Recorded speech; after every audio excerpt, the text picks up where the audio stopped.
A lot of people put a title on me. They want to, they see me now. They see me now as the guy that with his shirt off who can do 4,030 pull-ups in 17 hours, who can run 205 miles in 39 hours, who can do all this crazy shit. But what they don't understand is they don't understand the journey that it took me to get to this point. And what got me to this point was I was just the opposite of what I am today.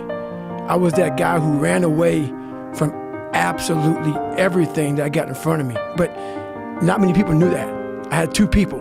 Like the real me was like this very scared, insecure, stuttering, got beat up by his dad, all this kind of stuff. And then I built this fake person that walked around like my shit didn't stink. That's kind of how I did it.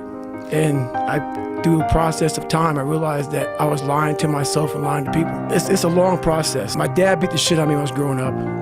I was the first black baby born in this hospital called Miller Fillmore in Buffalo, New York. My dad owned skating rinks, he owned bars, he ran prostitutes from Canada to Buffalo, New York. My dad was a big-time pimp, big-time, anything bad about a person, big-time hustler. He was American, you know that movie with Denzel Washington? Mm-hmm. He was that, but not that bad. Right. You know, he wasn't that big, but that's what it reminds me of. He was that kind of guy. And beat the shit out of me, the shit out, out of my mom. There was an incident one time when my mom got knocked out on top of the stairs and he dragged her down the stairs by her hair. And at 6 years old, I'll never forget this. In my mind, I was always afraid. My whole life I was afraid, but I had this fucking voice, this conscience that would always be battling me, saying, hey, you gotta get up and do something. I didn't want to do shit. I was just afraid, but that voice would force me to get up. And my dad, I tried to beat him up, whatever, at 6, and I get my ass kicked. So this went on for several years. And I have a big time learning disability, because my dad didn't believe in us going to school. So my dad, it was about the business, the skating rink and the bar.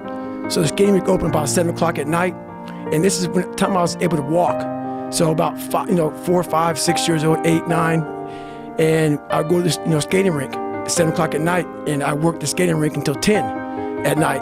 And then we would scrape the gum off the floors, and we cleaned the whole skating rink up. And then my dad had an office, and my brother and myself would sleep in the office, and my mom would go upstairs and work the bar until 3 o'clock in the morning. And then they cleaned the bar up. So after all that shit was done with, going to school rarely happened. So when I went to school, I was all kind of, my learning disability, I had social anxiety. I was just a jacked up kid from living in this tortured home.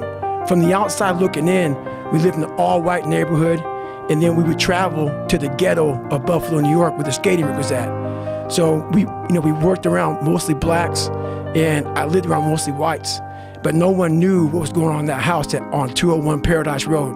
But my mom got courage to finally leave him when I was about 8 years old. We moved to a small town in Brazil, Indiana, and that's when the real war started for me. And Brazil, Indiana is a small town. Great people, a lot of great people. And I say that because a lot of people get offended. And I'm going to get to the point why they get offended. There was about maybe 10 black families at about 10,000 people in the town. And in 1995, the KKK marched in the 4th of July parade. So this was not everybody was racist. There was a lot of good people. Some of the best people I knew was there, but there was also a lot of racism there. So me being one of the few black kids in that, in that area, it kind of haunts you. I had stuff on my notebook, nigga, we're gonna kill you.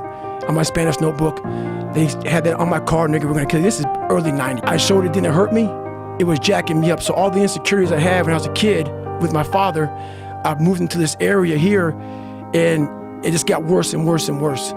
And the shit haunted me. And that voice that I talked about, it kept talking louder and louder and louder, but I was doing nothing about it. And I decided to make moves. And it's kind of humbling to talk about my stories sometimes, and it's also embarrassing, but it's real. It's who the fuck I am, it's what I am, it's what created me.